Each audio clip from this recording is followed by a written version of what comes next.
Grace and peace from God our Father and our Lord Jesus Christ. This is your humble servant, District Elder W.L. Dunham, and certainly is our honor and privilege to come before you in this, our 64th International Holy Convocation of the Bible Way Churches of our Lord Jesus Christ Worldwide Incorporated. It's certainly an honor and privilege to be here with this esteemed panel of men of God who will share with us insights and give us inspiration and give us something to take away from this session on today. But before I introduce them and before we begin, let us hear from our presiding bishop, His Grace, the Honorable Michael J. Rogers. Let's receive him in Jesus' name. Oh, how good and how pleasant it is for brothers to dwell together in unity. It is like the ointment that ran down Aaron's beard onto the skirts of his garment, and there God commanded the blessing, even life forevermore. God bless the Brotherhood, the men of Bible Way. I greet you all in divine love and thank God for every man of our international church. Certainly, let me pause and give commendation and salutation to our president, the person of District Elder Dunham, great man of God, who I highly admire. Thank God for his courage, his boldness, and his fearless leadership. The Bible speaks succinctly, they that know their God shall be strong and shall do exploits. And I want to challenge every man in Bible Way during this Zoom to certainly be strengthened in the things of God. I have great expectations of the Brotherhood of Bible Way and looking for great things. I want you to be attentive to the discussion of this Zoom presented by our president and other presenters. I pray that you all be edified and blessed for this sharing. God bless you in Jesus' name. God bless you, presider. And certainly it is an honor and a privilege not only to hear greetings from you, but to have your continued support. And certainly it is our desire to answer the call and to meet those high expectations that you have for the men of Bible Way, which brings us to our session on today. And we have this esteemed, illustrious panel of men of God. I'm so excited to have them with us here on today.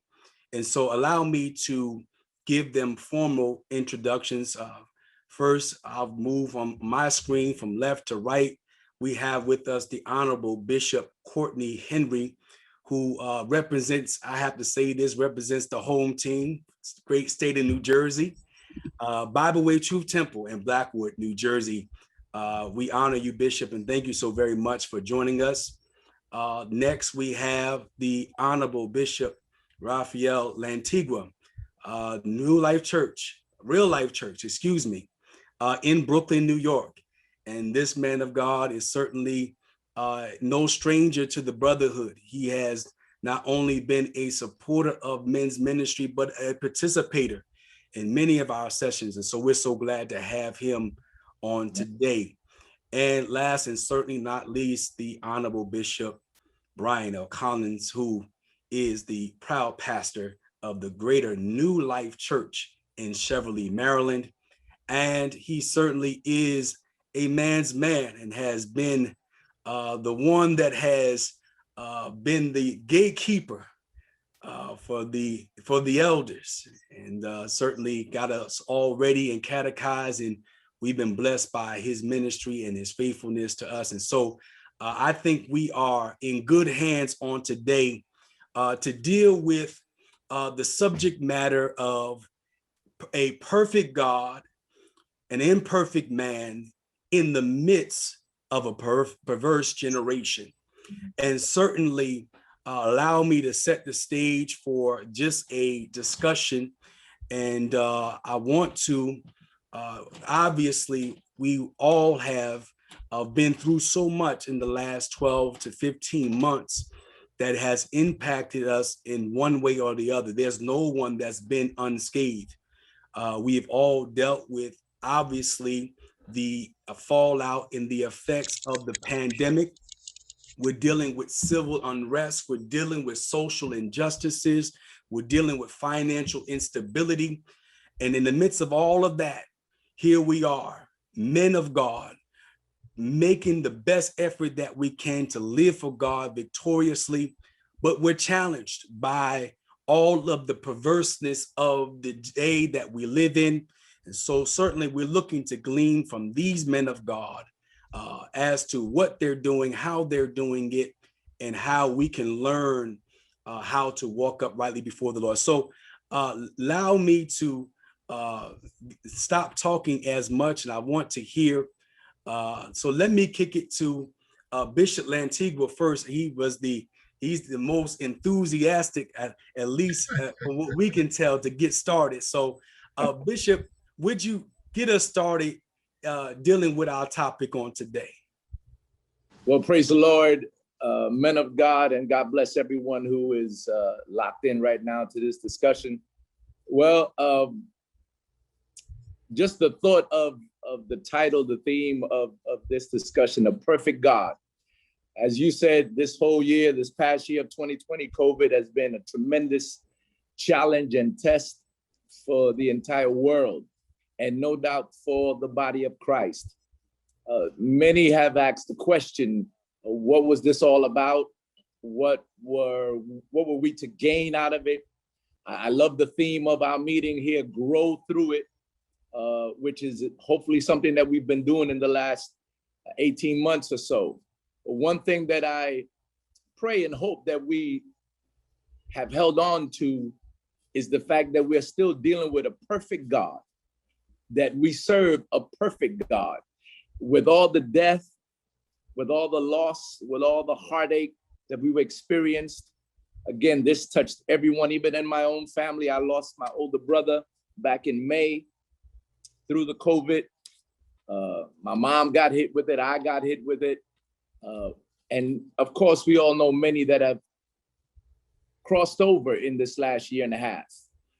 And with all that, God is still good. In fact, God is great and greatly to be praised. Hallelujah.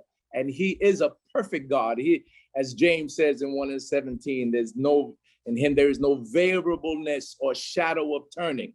He doesn't make mistakes. And so I know one thing that this year and a half, no doubt, has put our faith to the test. And I pray that we have stood the test. I speak as for the body of Christ, and that in fact we have grown stronger through it. He's a perfect God. He doesn't make mistakes with all the unfortunate things that we are seeing, even as, not to jump ahead in the topic with all the chaos in our streets. New York, as you all may already know, crime is just going to new records. And yet we serve a perfect God. And I know we're going to go deeper into this discussion, but that has to be a settled issue with the people of God. That in the midst, we preach so much about the storm and going through the storm and, Peter walking on the water. And, we talk so much about it, preach so much about it, but this has been the test now. And I pray that every one of us, and I'm sure we are, holding fast to that fact that we serve a perfect God.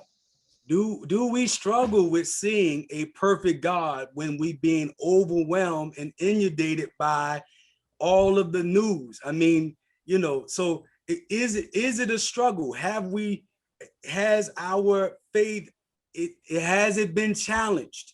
Has it been tested to see a perfect God? Because to your point, Bishop, people are they're trying to reconcile the events of our time and our days and make it make sense. And right. Some of it makes no sense. So do we really, really believe that we're serving a perfect God while we're being overwhelmed by the perverseness and all the things that are happening in our generations? Anybody want to jump in there? Can I just interject? I think that with everything that's going on, we're talking about the chaos, we're talking about the confusion, we're talking about the corruption, the coronavirus. What I see unfolding in front of us, and I said this in the beginning, is that we're living in the last days, period. And I like to coin it this way: we're living in the last of the last days. So I think that, when this all started, I began to look at and research and go into Matthew 24 and 25 and all the other prophetic scriptures that deal with the days that we're living in. And one of the main things that it said um, was that there would be pestilence throughout the land. And certainly that's what we've been experiencing over this last now 17 months since since declared it in March of last year. And so pestilence, and then you see the upheaval in our streets, the crime, the injustice, all of that, the world events. We tend to, because we're so consumed with what's happening in front of us in this country, we fail to realize the the events that have taken place over in Israel, because we're so consumed about what's going here. We forget about Syria, intruding into the countries that they intruded into. Right now, where was it? The country that they went into, Ukraine, sits on the borders of Israel. So we got to realize where we're at and what's going on. So to even answer the question of what's going on, well, prophecy is going on. So we see it manifesting in front of our faces, and to we and see this goes. God is perfect. He's executing His perfect plan, and if Yes. we don't really look into His plan, we're gonna miss it, and we're gonna be tripping just like everybody else out in the world, pulling their hair out, depending on a vaccine. You got a vaccine now, we got another variant. Well, they say the vaccine works with the variant, but what's going to happen when something comes up that this vaccine don't work with? Then they got to scramble to get another one. So I mean, it's just so much that is going on, but we got to put our hope and trust and faith in the God of the scriptures that we preach and teach about every day of our lives. And I Amen. said in the beginning of this that we must realize that you're either going to draw closer to God Yes. or you're going to walk away from God. One of the two. And that is certainly what has happened. Now, me personally, I have drawn closer to God. I've gotten a new revelation because the churches were shut down. Right. Some anyway, so a majority of them were. Some folks still went, but those of us that closed down and had to find new ways, I think that it was an opportunity. It's not I took it as a challenge and an opportunity. It opened a platform that I had thought about, but never took the initiative to go forward with it. So when we were forced, wow, it opened up a whole new arena. And I don't plan to go back to just in-person worship. You know, what they call it, uh, church online is a permanent part of my service now. Sure. Sure. It's a new evangelistic outreach. So, we're living in a perverse, and yes, yes, it's a crooked and perverse generation. I agree 100%. But I look at it like this: this is a good opportunity to preach the gospel to the lost. Our job is to cry loud and spare not. That's what we're supposed to do. We're supposed to be witnesses. We're supposed to sow the seeds. It didn't tell us to, it's going for some going to fall on stony, some going to fall amongst the thorns and thistles, some going to be burned up. But our job is to throw the seed, and that's any way we can. So I think that just to, there's a lot going on and a lot of ways we can respond. But I just want to kind of highlight the fact that we got to recognize that God is in control and He's carrying out His perfect prophetic plan in our lives. And we just got to tune into what He's doing instead of the news. We got to tune into what God is doing, the good news, and not the worldly news. So I could go on and talk, because there's a lot in here, you know. a lot of challenges of people's faith. Um, you know, and and I'll throw this caveat in, and you can run on with this. But they said that the statistics are that all churches, they say going to lose 20 to 30%. Right. They're not coming back. Right. Yes. So that's what they say. That's the statistics. So the ones that won't come back only opens the door for the new ones. That's the way I look at it. You just made room for somebody else to come in. That's right. Thank you. Amen. That's the way you got to look at it. Right. I'll stop. Amen. District Elder, if I may pick up where my brother, my friend, Bishop Collins left off. And it's interesting because at times people look at, I'm going to use the phrase chaos, as being something that somehow takes away from the majesty of God. Then in other words, if God hasn't stepped in, then somehow it shows the weakness of God. I tend to look at it in a different light, in that it more magnifies the frailty and the weakness of man. God remains unchanged.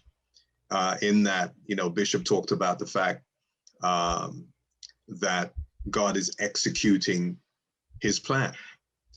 And we are seeing that unfold. And then for us as believers, we have to be in the position of saying, like was said of the sons of Issachar, that they understood the times. And so one of the things that I've seen as a positive for the church is that, we can be shut out of the building, but it doesn't mean that we're shut out of our relationship with God. Sure. Amen. And so what I have found over this last year, Bishop Collins talked about some things that we will not go back to. I feel the same way because I've learned some things. Amen. I've learned some things that I did not know from a technical standpoint before we went into this season. And, now streaming, the messages and the Bible teachings on Facebook Live, I can report that there's people who now have access and regularly tune into our ministry that could not get to the building, perhaps would have chosen not to get to the building, but now we can reach them. And so I think one of the things that has come out of this season is that the saints of God have understood I can still be connected to God, even though I'm not connected to the building. Amen. Because we have a relationship with God, not a relationship with the building. And then we even think about the definition of the church, the called out body of baptized believers. Again, the building is not in that definition. And so even though we gathered electronically, our faith remained because we were connected to God, not the building. Absolutely. And Bishop, you said something that made me think, the last time that we came together for Holy Convocation for the Brotherhood session, it was the men of Issachar gathering, the men that had understanding of the times. And, a lot of the things that happened in the last 12 to 18 months, were we really prepared for, and we really found a way to grow through it, being within the theme of our convocation, but looking at it through that lens, dealing with men and men's ministry, and understanding that we're talking to the men now in terms of how do we steer the ship, because sometimes we regard the term man of God to the pastor, the bishop, or whomever, but if you a brother and you trying to live for God, you got to be priest in your home. You got to cover that home. So you a man of God, so it begins to, I know Bishop Lantigua talked about this at the very beginning, establishing that God is perfect. And then Bishop Collins came in talking about God is executing his perfect plan. And are we really connected, in tune with that? Are we more connected, in tune with all the other things? Because I'm gonna be honest with you, when I'm talking with men, I'm talking with brothers, it seems like we're more connected to the perverseness of the generation than we are connected to the perfectness of God. So we can say, it's almost like we say that God is the head of our life, but then the life that we live doesn't really demonstrate that. And it don't mean that we have to be committing some great sin, but when we say God is first, he's the head. Is he in fact first or the head? So I don't want to take up too much time, but it seems like the struggle is, what are we more attached to? What are we more in tune with? What are we more connected with?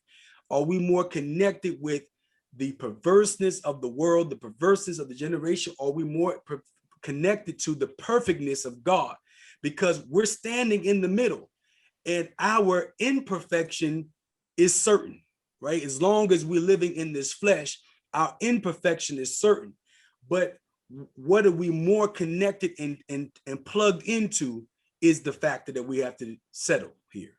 Well, let me say, brethren, that if there's anything that we should have learned in this last year, or if anything has changed us, is that I hope that we have humbled ourselves truthfully, because my mindset has changed a bit. You know, we use the term many times in describing one another. You know, this is a great man of God, and we give honor where honor is due, as we are taught and instructed in Scripture to do so. But I'm taking more the mindset that they're not really great men of God. There's a great God that works through infallible men, that works through weak men. And so that's the kind of mindset that I've taken. And as my brothers have said, this has thrusted us into new ways of ministry. Like it or not, the electronic church is here to stay. But what concerns me a bit is that even senior members would say, well, I don't need to go to church anymore, because I could lay in my bed and just tune in, go online and get praise on that way while they're still in their night clothes. And, you know, I'm again, thank God for Facebook Live and Zoom and all these things.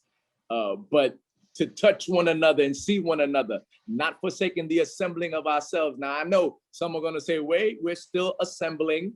We're just assembling in a different way. But there's nothing like being there. We know that coming together in that corporate worship and prayer and hearing the word of God is beautiful. And going back to that humility that we must walk in dealing with men and the perverseness that is out here, we've got to get back out in the street. One of the, you know, we see all the crazy things that are happening. And to kind of quote one of the old time prophets, they say, the alarm in the world, the greatest alarm is not what's happening in the world, it's the fact that the church is not alarmed. In other words, are we moved enough to now walk the streets, go to these brothers that are hanging out on the corner, hanging out in front of the bar, and talk to them and witness, and every other evangelistic tools that we can use to reach them, because we've got people dying. As Bishop Collins says, these are the last of the last days. We are not in the last hour, we're in the last few seconds. So we got to touch people. We got to go to where they are. And again, I hope that we're not going to use the electronic means to kind of hide behind it. What do you think? Well, let me jump in, and I agree with my brother wholeheartedly. I think one of the things that I have been trying to do in this season is to tap into, when I say tap into, in terms of learning the mindset of the brothers that we're going to minister to, so that we have ourselves prepared to deal with the types of things that they might respond with when we go to witness. A number of things are out there and are spreading, and I'll just throw one on the table. We hear about a movement called Men Going Their Own Way. Don't know if everybody's heard of that, but it essentially talks about men who, it's almost to the point where they're almost like anti-woman.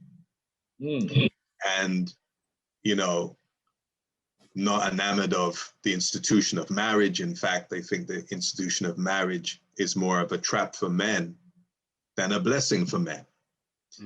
And so with that kind of mindset that is out there, we have to kind of be aware of the mindset so that we can address it in a positive biblical manner, you know, to bring these brothers in. Because I certainly think that there's certain mindsets that we have to deal with that would be opposite to what the scripture says. And yet, if we're going to bring these brothers in, there's going to have to be a transformation in their mindset if they're going to be saved. Man. Let me jump in. I you know, just to piggyback off of what both of my brothers said, I think that one of the hardest ponds to fish in is the men's pool.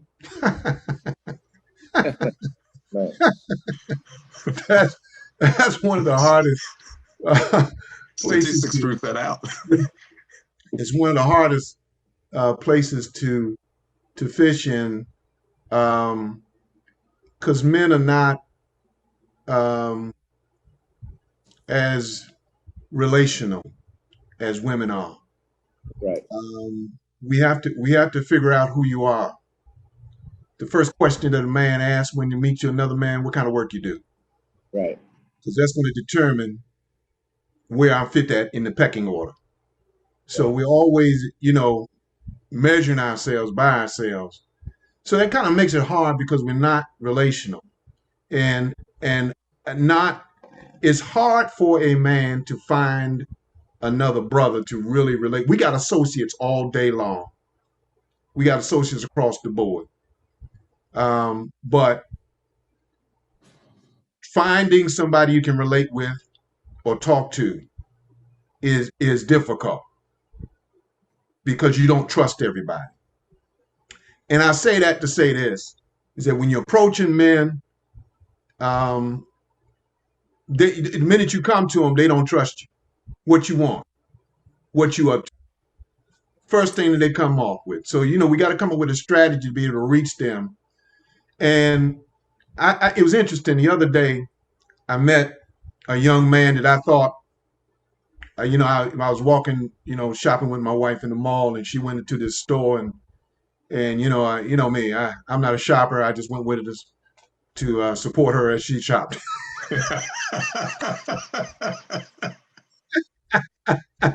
But anyway, and we went into this store and met this young man, very energetic about his job, you know, very customer related. You know, and the first thing hit my mind, I said, man, this guy would be good to get into the church.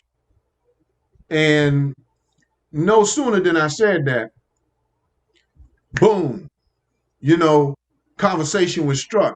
By the end of the conversation, I got his number, he got mine, and I'm going to work on him. Now, I'm saying this for a reason.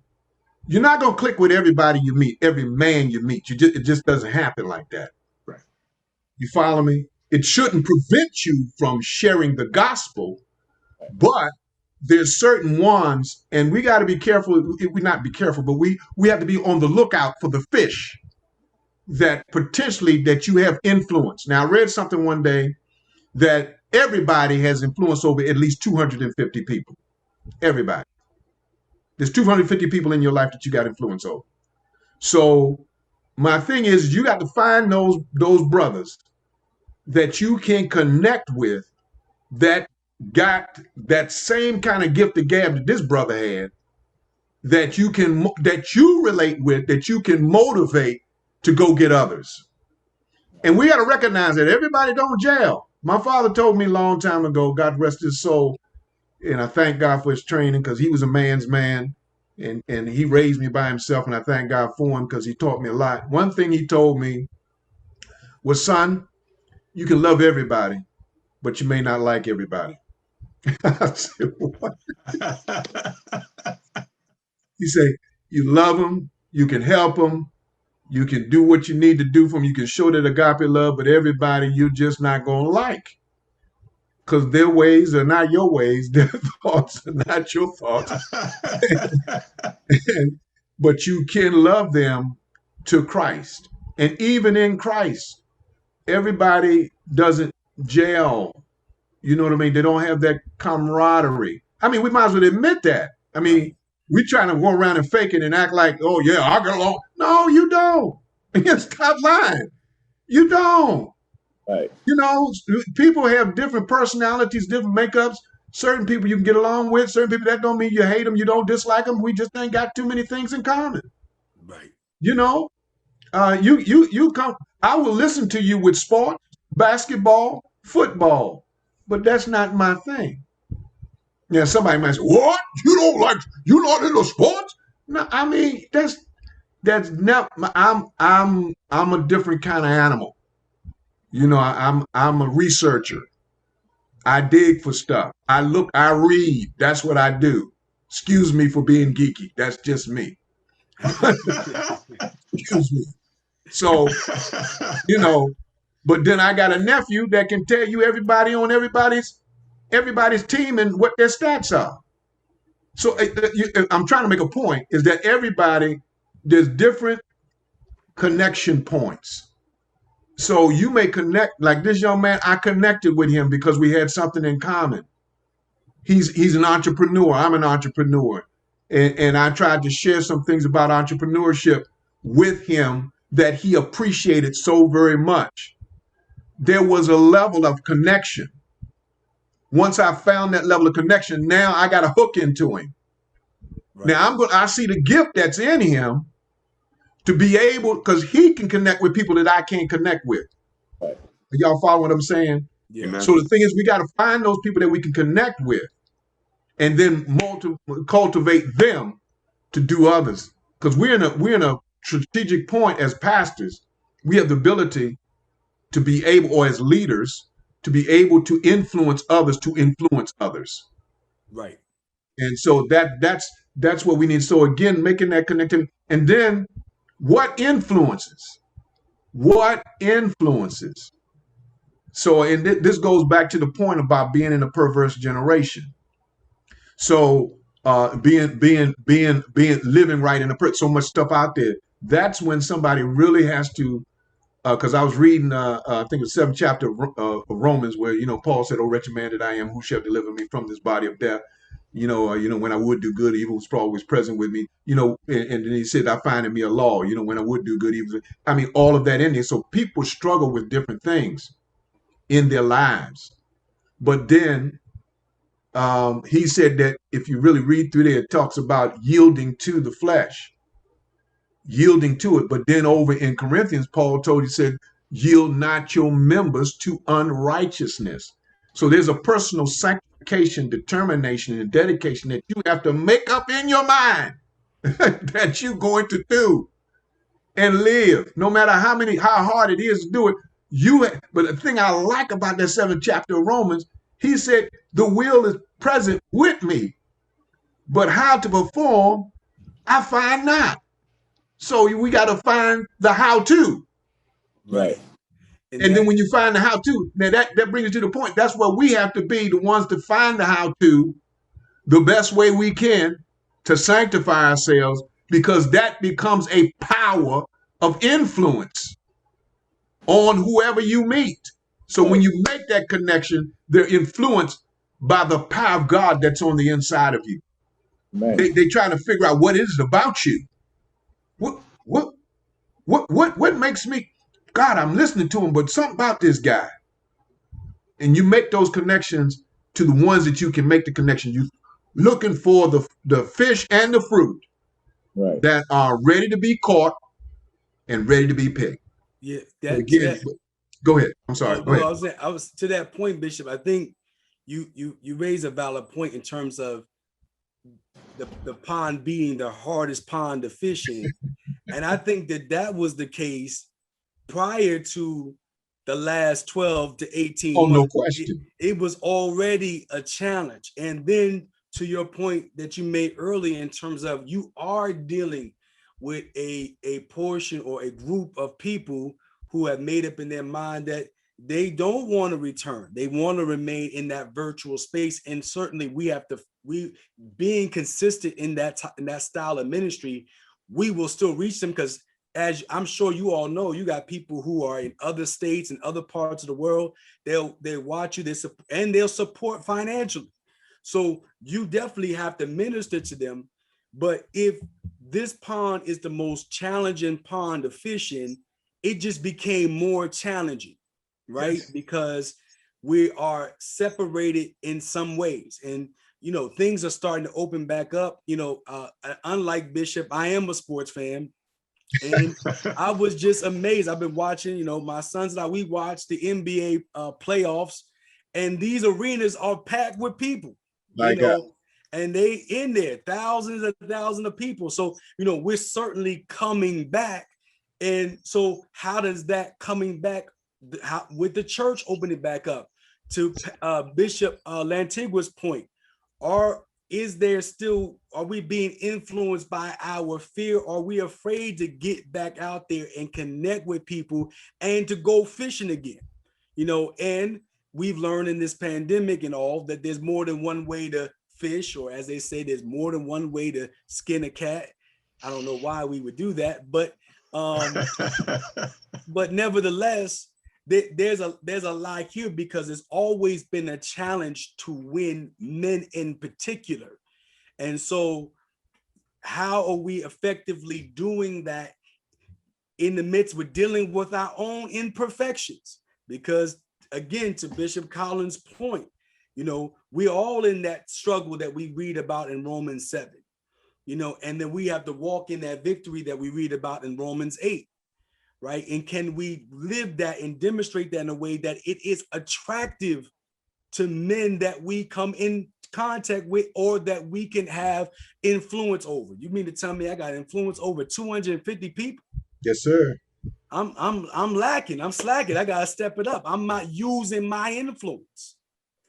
Well, District Elder, let me say that the word perverse means to behave in a way that is unreasonable or unacceptable in spite of consequences. And based on that definition, we know that that is exactly what's happening in the culture. What Bishop Collins, what I believe he demonstrated with that young man that he connected with, was, as the saying goes, you cannot take the go out of gospel. Gospel, Gospel. You cannot take the go out. We've got to go. Go ye into all the world. And what he just demonstrated to us is that he spotted this young man and on purpose reached out, made a connection, started a conversation, started a dialogue that was able to go further. And because you went, amen, we're going to believe for great fruit from that young man. Amen. Amen. We all have to do. We're not sitting here talking about, well, what method works on your side of town and what method works on. We can all talk about that, and we can all glean different things that we can do. But the bottom line is we got to go. We've got to get out of our comfortable environments and go. And I believe the Holy Spirit will do just what he did through the bishop. Let you see that person that in the midst of the mess, there's something that sets them apart. There's something special about them. There's something that you can connect with them. And the truth of the matter is, once we make that connection, we have an opportunity to share how broken we were and how messed up we were and where God brought us from. And all of our questions and struggles and all those things from Romans chapter 7. I mean, I love the opportunity when I come across brothers that are smoking weed and getting high, and I tell them my days when I used to smoke weed and get high, and share with them what the Lord did for me. So bottom line is we got to go, brothers. We've got to get up and go and do the work. And this is why, to bring back what I had said previously about that humility, to lay down our titles and just talk to people and let them know we are, God didn't come to make bad men good. He came to make dead men live. And that's the bottom line. We were dead in sin, in our trespasses and sin, and now we're alive. And that's the greatest story to share with anybody. Amen. I love it. And I like what he says about going, because again, that you got to get up and do something. I call them like, take for instance, the women tonight are doing what we call they're sculpting tonight. They're sculpting. That's an entry point to ministry. Right. So I one thing I tell a membership at New Life is to make sure that you don't miss an opportunity. Be sensitive to what is the people around you all day. Don't miss the opportunity. Somebody may be crying, somebody may be sad. That's it. Opportunities avail themselves every day. Yes, sir. But we often miss them because we busied about our lives, our personal lives. Amen. And we miss many opportunities. Men in particular, we again, there's that we have to fill you out first before we approach you with anything. And if that feeling process doesn't pan out, we stop. Right. And so we're not sensitive to the greater purpose that we have in ourselves if we can't get past that initial point. And you never know if you take the initiative, as Bishop Lantigua said, if we take the initiative to go in some kind of way, verbally, some kind of way. We're around people every day and we don't really share the gospel verbally. And I think or we don't follow up the life we live verbally. Let me jump in there with that, Bishop. I think a lot of times what happens is with this is that this situation with the pandemic is it was a little bit the kind of funny to me in a sense, right? It was almost like when you get a hurricane warning, So if y'all remember when the pandemic first happened and it was like you couldn't find toilet paper, right? People panic, right? And what it shows you is that when things tend to go wrong, everybody goes for self, right? And because everybody gets more self-absorbed and it's about self-preservation. And I think we have to guard against that as the church.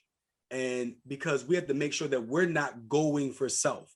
And to your point about being so busy and missing opportunities, the difference between people who are successful and people who are unsuccessful is we all get opportunity, but are we prepared for the opportunity when it comes? Right. Are we conscious when the opportunity comes? We just, the opportunity passes by because either we weren't aware or we're not prepared, right? And so we need to be actively engaged looking for the opportunities that God is presenting to us.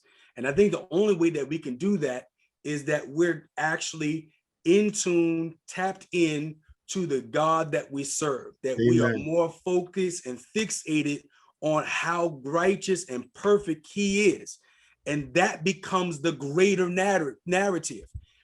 We've been hearing, I'm so overwhelmed with numbers of deaths. I'm so overwhelmed with the deficit. I'm overwhelmed with what's happening in our political arenas. I'm overwhelmed with the injustice of our police and the things, and not to say that we are oblivious to these things, but our job as men of God is that we know the answer. We have a solution, that we're going to make a bigger deal out of the God that we serve, because he's greater than the perverseness. His perfection is greater than the perverseness of the generation that we're in. Amen. And really, as they always say, nothing's new is under the sun. I know it seems like it's worse to us, but God is unchanging. Amen. There's been perverse generations that came before, but God has elected and selected us, as it says in the book of could it be that you were brought into the kingdom for such a time as this? Right. So God has positioned us in this time and in this season for a reason, and we got to make the perfectness of the God that we serve the greater narrative. That is our assignment, and that is our job, because that is the fact. That is the truth of the matter. The truth of the matter is that God is greater than all the other things that people are talking about. And do we take the opportunity to share that with everyone that we have influence with? Or are we, again, this brings me back to the point that I said before, are we like the world, that we're more in tune with the perverseness of the day than we are the perfectness of God? That's a Go ahead, sir. Go ahead, sir. Okay, well, I was just going to say, you said the perverseness of the world. That's where we, in a lot of ways, the church. I think a lot of people have become really, really carnal, really, really worldly. This year should have pulled people back closer to the Lord. It should have. People say, well, we weren't in church. I think God put the brakes on it for a minute, because maybe what we were doing wasn't what he wanted. Right. I'm just saying. Amen. Possibly, Amen. Yes. I'm just saying. Mm-hmm. So just maybe what we were doing wasn't what he wanted. Maybe, just maybe, God has a way of doing his sifting. Right. I'm grateful. Now, I may sound a little crazy, but I'm appreciative of the time that I have had with the Lord over these last, whatever it's been, 17 months. I'm appreciative. I really am. The Lord told me that at the beginning of this, I told the church, I said, we're going to do something with prayer. We're going to start prayer. What I call 2 Chronicles 7:14 prayer starts at 7:14 every night. And I said, we're going to do this until the Lord tell me to stop. I said, I don't care who does come, who doesn't come. We're going to be on this line every night for prayer. And that right there, and sometimes it is tedious to get on every night. Right. Everybody's not going to admit that, because everybody want to look spiritual. Right. Everybody looks spiritual. Yeah, I don't have a problem. Sometimes it was tedious to get on every night, but we did it. We did it because the Lord said so. And I saw the changes in the lives of the people. And what that did is it put them closer to God, the men and the women. So again, when we sanctify, and I just believe there's going to be a harvest out of this. Yes. There's going to be a harvest out of this. If we really sanctify ourselves, or have sanctified ourselves during this time, that's going to give us the influence to reach the people, and the brothers in particular, because you're going to become sensitive to those that are around you. And I believe that there are going to be more people sensitive to the church. I believe that. We just have to make sure that we go out and reach those folk And I don't know if anybody's ever been in multi-level marketing on here, but they used to teach us in multi-level marketing. You keep working through the no's until you get to the yes. Right. Do all the no's until you get to the yes. Don't let Right. the no's discourage you. Just keep saying, just keep going. That's Right. right. And when they say no, just say next. When they Right. say no, say next. Amen. Okay, let's go to the next person. Because somebody's going to say yes. Somebody's gonna say Amen. yes. Yeah. Somebody's going to say yes. Right. So, and that's the same thing as about brothers and men. We can't be afraid to approach them. We got to talk to them. We got to be relational in the sense of reaching out to them. If it clicks, it clicks. Right. Right. Let me add that some time back, the Lord gave us a message here, living in HD, living in high definition. In Right. other words, living for God so strongly that we're not ashamed of this gospel. And this is what I believe. Again, if we're gonna see that revival, that harvest that I'm praying for as well on this side, it's gonna call for us to live strong. And this is where, as great as the technology of today is, with all the new ways that we can reach people, I pray that this does not handcuff us, though, because what we're talking about is reaching them, touching them, relating with them, face to face, one on one. And we can learn a lot from our sisters. Like you say, they might be sculpting right now, but they talking about family and They're relationship. relating. That we do need to do more things like that as men, and come up with more things like that. But as we know, after the Holy Ghost come, you shall have power, and you shall be witnesses unto me. Where? In Judea, Samaria, unto the uttermost. And that brings us back to the going. If we're ready to engage, if we're ready to lock and load and not be afraid to face this generation, you're right. We might get but we will get a bunch of no's, but there'll be somebody that says yes. There'll be someone that seed penetrates. We'll be watering, or we'll be planting, and God will give the increase. Yes. But it means coming out of our comfort zone. I found it very interesting that it is said that the first 300 years of the early church, they to really be known as the church, you were a martyr. Those that were martyrs were considered the true witnesses of God. And we know a martyr gives his very life for the cause. Are we there? Right. Are we ready to give our life for this? Right. Or have our leather sofas made us too comfortable? Talk have our about it, laptops and our refrigerators that do just about everything but walk to you? Have the blessings of the Lord made us so comfortable that we're not willing to walk the streets and find these brothers? Our focus tonight is the men. Deal with it. I want to see that revival, Bishop, but it's going to mean coming out of our comfort zone, because how is it that previous generations did so much more to impact their generation, which so far less than what we have compared to what they had? God's going to judge us with all that we have. We're not ready for him. We having a hot discussion, but we actually only have a few minutes left. I think Bishop Antigua was right. Need another hour. we only have a few minutes left, and I want to adhere to the timeline and protocols that was given unto me. So let's do this, as much as it's going to be a challenge. I want to wrap with this. If each of you can just take maybe about 60 to 90 seconds just to share a word of encouragement with the men of Bible Way in particular, as we're dealing with this subject matter.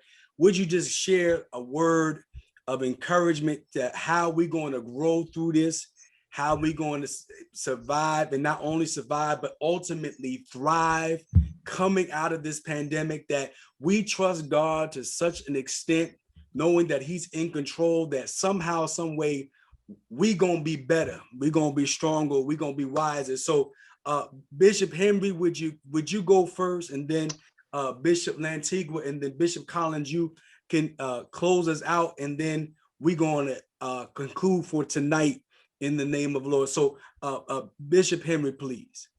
Yes, certainly. So one of the things that's encouraged me, not just through this season, but even a little bit before that, is the foreknowledge of God. God knows what's coming before it gets here, and God knows what's coming before we know what's coming.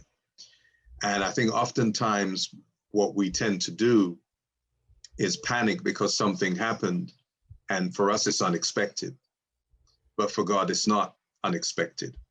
And one of the things I truly believe is that if we've been walking with the Lord, God has prepared us for things that we don't know we're prepared for until we're in that situation. That's good. And so one of the things I always try to tell people is, don't panic. I think you referenced the fact when the pandemic hit, people panicked. Even though they were told, don't panic, people panicked. And I think with the people of God and with men of God, brothers, that we have to realize if we have been walking with the Lord has prepared us for the season that we're going into, even though we did not know that we were prepared. There's things that the Lord put in us that are designed to come out when we enter into that season. So for that reason, I believe as brothers, if we walk with the Lord, we'll make it through and accomplish what the Lord has for us to accomplish, because he has prepared us, even though we didn't realize we were prepared. That's a good word, sir. Good. Amen. Bishop Antigua. All right. I feel led to speak to men who have fallen, who have come short of the glory of God, as all of us have. I want to let somebody know that you are not alone. To my brothers that feel ashamed about something that may have happened, perhaps a sin that you may have committed, one of the things the devil does to men is make them feel so ashamed that it becomes a bondage. And he tells them, you better not tell it. You better not share it. You better keep that a secret. And to keep things inside of us like that means to dry up our bones. We cannot excel and be all that God called us to be. And to my brother listening to this today, you're called to do great things. You're called to conquer. And you are not the first one to have come short of the glory of God and messed up. We all have messed up. From the bishop, the apostle, down to the custodian, the deacon, whoever, we have all come short of the glory of God. But I want to let somebody know that to release that, to find somebody to connect with and share that and get that load off you, that's your deliverance. We cannot be ashamed as men to share our weaknesses, because we have been, trained and to always stand strong, don't cry, hold your head up, square your shoulders, suck it up. Yeah, that's good on the ball field, but it's difficult in life. We need somebody to talk to. And to my brother, you got somebody to talk to. They're closer than you think. And your breakthrough and deliverance is closer than you know. God bless you. Bless you. That's a good word, Bishop. Bishop Collins. I guess I'm batting cleanup. I do know a little something about sports. Just to kind of piggyback on what Bishop Lantigua said, one of the thoughts that came to my mind the other day as I was in this conversation, and I was led to tell the person that, you got to start looking at all the mistakes that you made in your life and all the faults and the things that you did wrong, because sometimes the devil will highlight that in your face because he wants to stop you from going forward. Right. I told him, I said, look, you got to recognize and realize that you wouldn't be where you are if God hadn't done something good in your life. God is doing something great in your life. That's why you show up for church. That's why you're here. That's why you're still alive. That's why you're still doing what you're doing. Something good has happened in your life, and you just don't want to discount the good because of the bad things. Look at the good that has happened in your life, and take that and run with it. Don't try to measure yourself by nobody else because you're an individual. You Right. can't look at somebody else and try to measure yourself by somebody else. No, you can't. Just because it looks shiny on the outside, it could be full of dead men's bones. You don't know. Right. You know.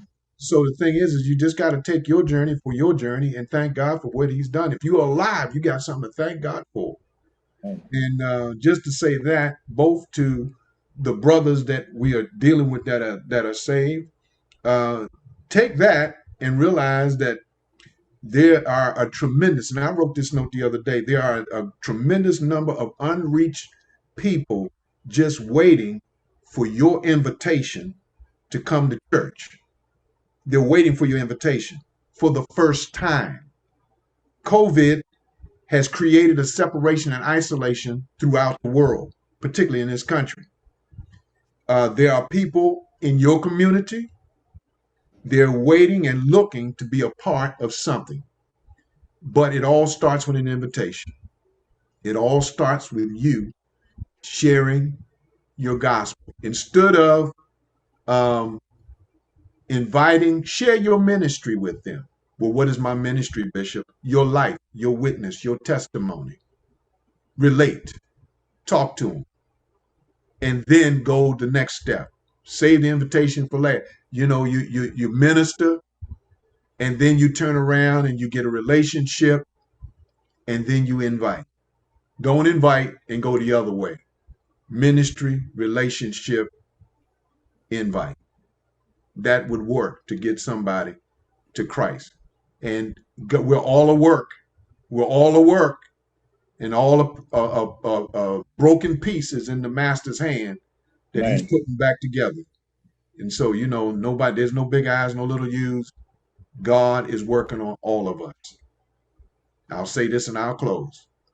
Sometimes, I've said this a lot of times, we look at people that have overcome outward sin, but we don't realize the inward struggle that they have on a daily basis. Right. So just because somebody's clean on the outside doesn't talk to or speak to the struggles that they have to go through Man. every day inside. So Man. take courage. God is on your side. Amen. That's good, Bishop, because that's the thing that's most important, and that was really important about this particular discussion on today, is that whatever those struggles are, they're being influenced by the perverseness of our generation, but it should drive us closer to God. That is where there's safety. That is where we get deliverance and overcoming power. I want to thank Bishop Courtney Henry, Bishop Raphael Antigua, and Bishop Brian Collins for their great insights and just sharing with us on today. The thing about growth, and we've been talking so much. Bishop Antigua said, "There's no gospel without go," and everything's about progress and development. And the thing about growth, if you think about something that grows, especially like a plant, it's going to be covered in dirt. It's going to need sunlight. It's going to need water. It's going to need things that's going to bring it to life. And so sometimes you don't really know what a thing is just by a simple seed. It's not until you actually grow. And so that I believe in the midst of all of the perverseness that's around us, again, in the midst of coming out of a pandemic, civil unrest, financial instability, social injustice, and those are the things that are happening in the last 12 to 18 months. That doesn't deal with all the other things that have been happening before that. We done forgot about afflictions of the body. We Right. forgot about, issues in your home, or we done forgot about all the other stuff that we was dealing with before. But in the midst of all of that, we still have to remember that we serve a perfect God. Yes, sir. And it's incumbent upon each and every one of us that we make him great. Oh, magnify the Lord with me, and Amen. let us exalt his name together. And so we don't want to name any other name more than we name the name of Jesus. Hallelujah. Because at the name of Jesus, Every every knee shall bow, and every tongue will confess. So no matter what it is, we serve a great God. We serve a perfect God, and he is greater than anything that we face. Brethren, abide the way. I pray that you were encouraged by this session on today. Certainly it is the greatest privilege and honor to serve as your chairman and to bring this session to you. I pray that God be with you and that he bless you, and that as you come out of whatever it is that you're in, that you're going to grow and you're going to be stronger, wiser, better, and the kingdom will benefit from you, your gift and your anointing. Grace and peace be unto you from God our Father and our Lord Jesus Christ. Bless.